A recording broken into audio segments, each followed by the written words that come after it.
Hello everyone, मेरा नाम है कृतिका। आज हम लोग बात करने वाले हैं कि हिमाचल प्रदेश में नायब तहसीलदार का एग्जाम अलग से कंडक्ट करवाया जाता है, तो इसके लिए एलिजिबिलिटी क्या रहती है, क्या आपकी एजुकेशन होनी चाहिए, एज रिलैक्सेशन कितनी है। साथ ही में हम लोग थोड़ा सा पैटर्न भी देखेंगे कि किस तरीके का पैटर्न है और क्या क्या इसमें क्वेश्चन जो हैं कितने पूछे जाते हैं, नेगेटिव मार्किंग क्या है, वो सारी चीजें।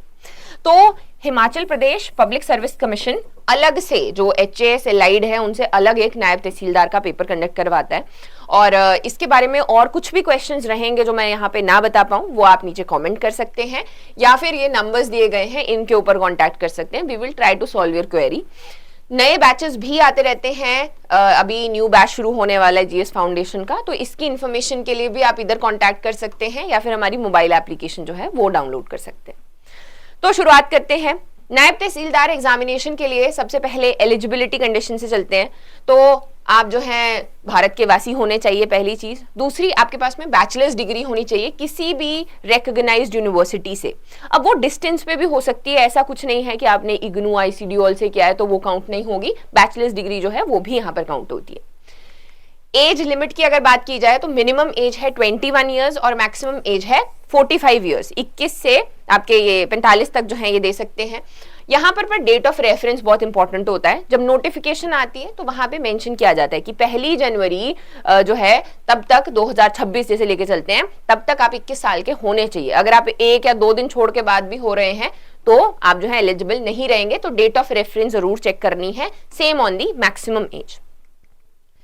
इसमें एज रिलैक्सेशन भी दी जाती है, लेकिन जो कैटेगरीज हैं हिमाचल प्रदेश की सिर्फ उनके लिए 5 साल की यहाँ पर एज रिलैक्सेशन है, जो कि STs, SCs, OBC of Himachal Pradesh, ward of freedom fighters हैं, पर्सन्स विद डिसेबिलिटी। यानी कि अगर रिजर्वेशन आउट ऑफ स्टेट वाले लोग लेना चाहें तो उनको ये रिलैक्सेशन यहाँ पर नहीं मिलेगी। साथ ही में जो हिमाचल प्रदेश के एम्प्लॉइज हैं, एक्स सर्विसमैन हैं, नए रूल्स आते हैं हर बार, तो जब भी नोटिफिकेशन आए उसके आसपास हमने रूल्स देखने हैं, उसी के हिसाब से ये एज रिलैक्सेशन दी जाती है।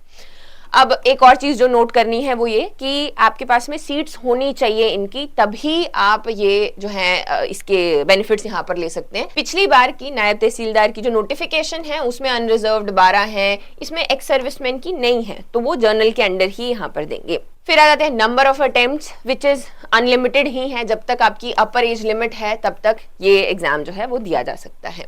एग्जामिनेशन फीस की अगर बात की जाए तो जनरल कैटेगरी हो गए उनके लिए सबके लिए 400 रुपए है, जो बाहर के स्टेट्स के हैं उनके लिए भी 400 हैं। कैटेगरीज हैं ST, SC, OBC, economically weaker section, उनके लिए 100 रुपए है। और जो महिलाएं हैं, ब्लाइंड हैं, विजुअली या फिर आपके इम्पेयर्ड हैं किसी और भी तरीके से, उनके लिए ये फ्री ऑफ कॉस्ट है, including the ex serviceman of Himachal Pradesh. Then आ जाते हैं हम लोग पैटर्न पे, वेरी इंपॉर्टेंट। ये 3 स्टेप्स में या 3 स्टेजेस में होता है। सबसे पहला है प्रीलिम्स, जो कि MCQ टाइप होता है, which is objective in nature. 120 question इसमें पूछे जाते हैं। फिर आ गया हमारा मेंस, इसमें एक जर्नल स्टडीज का पेपर होता है, एक होता है आपका हिंदी का, एक है इंग्लिश का, एक ऐसे होता है, और जो है आगे हम लोग जब यहाँ से आगे बढ़ते हैं तो ये आपका इंटरव्यू आता है। अब नेगेटिव मार्किंग भी होती है। जो पहला है इसको हम स्क्रीनिंग बोलते हैं हर एक ही एग्जाम में, कि ये सिर्फ आपके छंटाई के लिए है। इन दोनों के मार्क्स के ऊपर बेस्ड ही आगे रैंकिंग या फिर जो भी आपकी रैंक्स आएंगे इसमें वो दिए जाते हैं। सबसे पहले प्रीलिम्स की बात करते हैं, तो ये 2 घंटे का पेपर है जिसमें 120 क्वेश्चन पूछे जाते हैं। हर एक क्वेश्चन 1 नंबर का होता है। अगर आप गलत करते हैं तो नेगेटिव मार्किंग है 0.25, 1/4 जो मार्क्स हैं वो आपके काट लिए जाते हैं। फिर यहाँ पर टोटल मार्क्स आ गए 120, and as I told you कि जो फाइनल लिस्ट रहेगी उसमें प्रीलिम्स के मार्क्स काउंट नहीं होते, स्क्रीनिंग होती है, मेंस और इंटरव्यू के काउंट होते हैं। तो ये रहेगा। इसके सिलेबस की अगर बात की जाए तो बहुत अच्छे से मेंशन किया गया है कि 30 नंबर का हिमाचल GK पूछा जाएगा, जिसमें हिमाचल की ज्योग्राफी, हिस्ट्री, आपके इकोनॉमी, सोशियो कल्चरल डेवलपमेंट पूछ लेते हैं ये कि सोशियो इकोनॉमिक डेवलपमेंट, तो इसमें ट्राइब्स हो गई आपकी, थोड़ा एग्रीकल्चर, ये वो सारी चीजें ऐड हो जाती हैं। दूसरा जो पोर्शन है ये है करंट अफेयर्स का। 50 नंबर के करंट अफेयर्स जो कि नेशनल इंटरनेशनल दोनों होंगे वो पूछे जाते हैं। एंड फाइनल जो कि हम GS बोलते हैं वो आ जाता है 40 नंबर का। इसमें एक एडिशन और है, वो है टीचिंग्स ऑफ महात्मा गांधी, तो वो भी इसमें ऐड होता है। प्रीलिम्स का और मेंस का जो जीएस का सिलेबस है वो ऑलमोस्ट सेम ही होता है, बस यहाँ पे ऑब्जेक्टिव तरीके से पूछा जाएगा, वहां पे सब्जेक्टिव तरीके से पूछा जाएगा। तो ये हो गए आपके 30 + 50 + 40 120 क्वेश्चंस। अब ये हो गया, आगे सेकंड पे आ गए जी, मेंस में आ गए। मेंस में है आपके ये पहले 4 paper. As I told you, GS का पेपर है जिसमें करंट अफेयर्स होगा, यही आपके हिस्ट्री ज्योग्राफी रहेगी, इंग्लिश का, हिंदी का और फिर एसए का। हर एक में आपको 33% मार्क्स लेकर आने हैं। ये नहीं होगा कि आप हिंदी में फेल हो जाते हैं तो फिर आपको आगे जाएंगे, आपको हर एक में 33% मार्क्स लाने पड़ेंगे।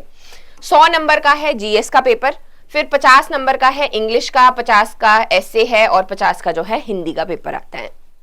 एक एक करके दिखाती जाती हूँ। देखो, सबसे पहले आगे हम लोग मेंस में जीएस में 100 नंबर का है हमारा जो टोटल आपका रहता है, टोटल जीएस का पेपर। 20 नंबर का हिमाचल जी के है, 40 नंबर के करंट अफेयर्स हैं और 40 नंबर का जो बाकी की आपके जीएस है वो यहाँ पर रहता है। तो आप देख रहे हो कि प्रीलिम्स का और मेंस का सिलेबस ऑलमोस्ट सेम है।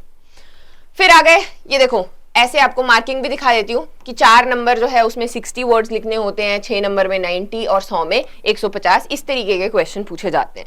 जैसे कि इंपॉर्टेंस क्या है फॉरेन ट्रैवल्स की, जो कि हिमाचल प्रदेश की एंशिएंट मिडीवल का पार्ट रहे हैं, ऐसे करके हिमाचल जीके के ऊपर क्वेश्चन पूछे गए हैं।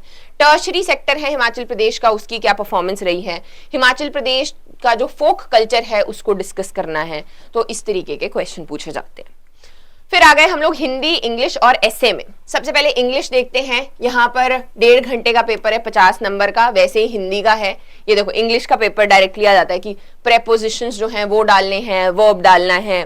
फिर आ गए हम लोग हिंदी में, जहां पर इनका ट्रांसलेशन करना है, ऐसे क्वेश्चन पूछे जाते हैं। 33 दोनों में लाने होते हैं। एसए भी दिखा देती हूँ, एसए 50 नंबर का था।